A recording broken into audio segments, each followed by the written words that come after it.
Yes, sir. Before we take questions. Sends a letter to the Rural Development Ministry saying, stop all funding in those gram panchayats where people have been elected unopposed.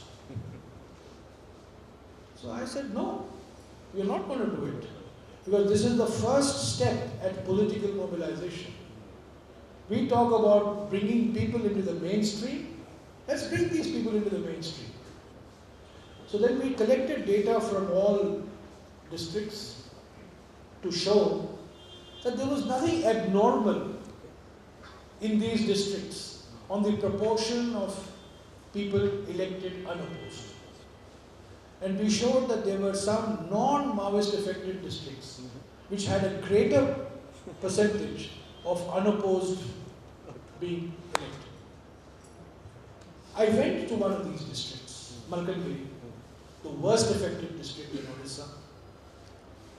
I met all the Gram Panchayat, the Sarpanchas, many of whom I saw, as having been elected unopposed. Maybe they were carrying something in their pockets.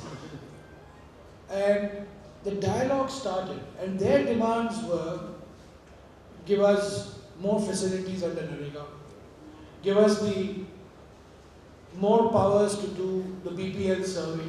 Normal things that you expect when politicians go. I think Mamata Banerjee's approach to political mobilization has been phenomenal. I may have disagreements with her on other issues, but I have to say this, that one iconic photograph of Mamata kissing that baby in Jungle Mahal has had far greater effect than thousands of armed security forces going in. Now what did she do? I went to the most affected Naxal block in Bengal. This is a place called Balrampur in Purulia district. It's on the border with Jharkhand. And I was talking to 4 or 5 elderly people, widows and old people, and they were complaining to me that they had not received pensions for 4 months or 5 months. So we had this conversation that was going on, and I said, why haven't you received it? And they were explaining to me, I speak a little bit of Bengali, they were speaking to me in Bengali, and it's just normal conversation. So I said, okay, I'll get it fixed, and I left. Half an hour later, the collector who was traveling with me gets a phone call, and he says, sir, we have a problem on our hands. I said, what happened?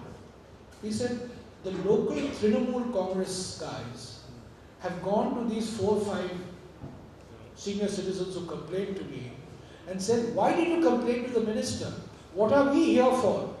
You complain to us and we will take your case up with the government. So I said, don't intervene. This is good. This is political mobilization.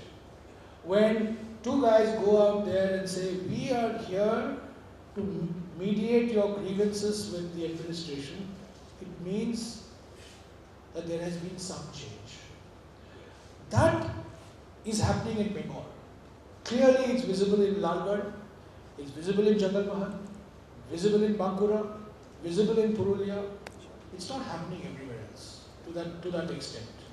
And I think if we are able to get this politics at the local level right,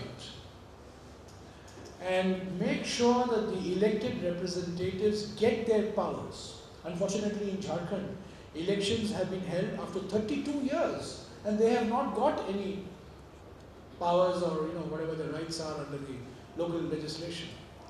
So if we begin to take some of these local institutions far more seriously, I think we'll begin to see a difference. And West Bengal exemplifies this in my view. What about political parties, the leadership of political parties nationally and otherwise? Are they kind of tuned to this need of starting politicization? Well, I think the rhetoric of all political parties recognizes that development and security, have to go hand in hand. That they need these, but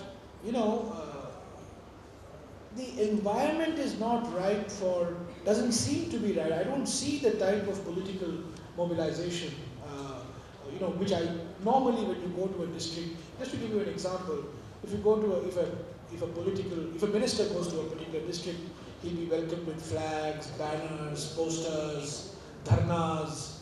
You don't find that in these districts, you don't find it here. So it's a highly sanitized atmosphere because there is still a lot of difficulty on the ground. Still, the security forces have to establish their domination before we can start thinking of many of these activities. Questions from the floor? Yeah.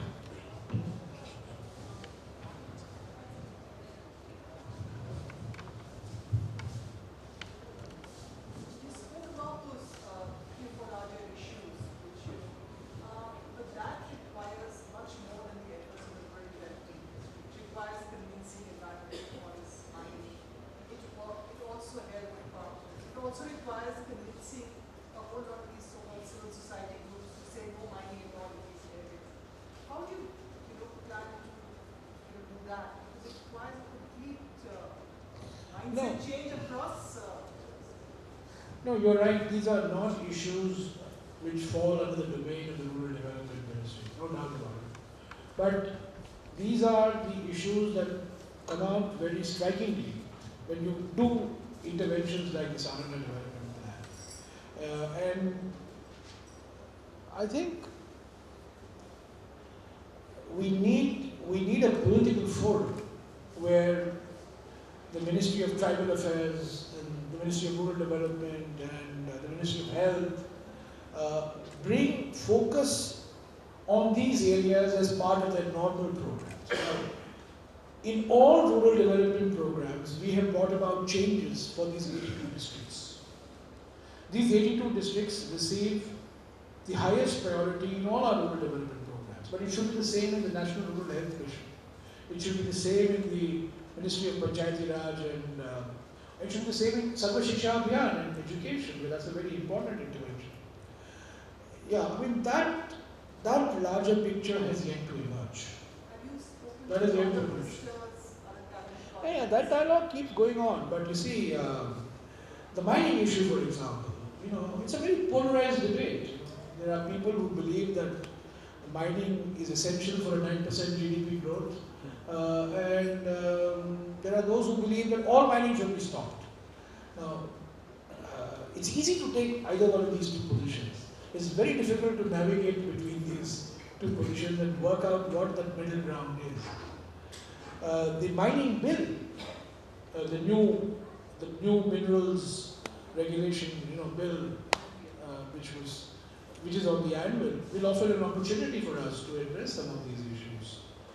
But I think what is happening today is that our reaction to these issues is event-driven, is episodic. There is, 15 policemen die, some accident here, some ambush here, then we respond. When things are at a low level, we often take things for granted. I can't give you an answer as to why Sananda, still the basics have not been delivered after 62 days. We are talking of basics, roads are not there, no lights in these 6 gram panchayats, no electricity in these 6 gram panchayats. Why should it be the case after 60 years? And why should it require the Maoists to get us to intervene on behalf of the people?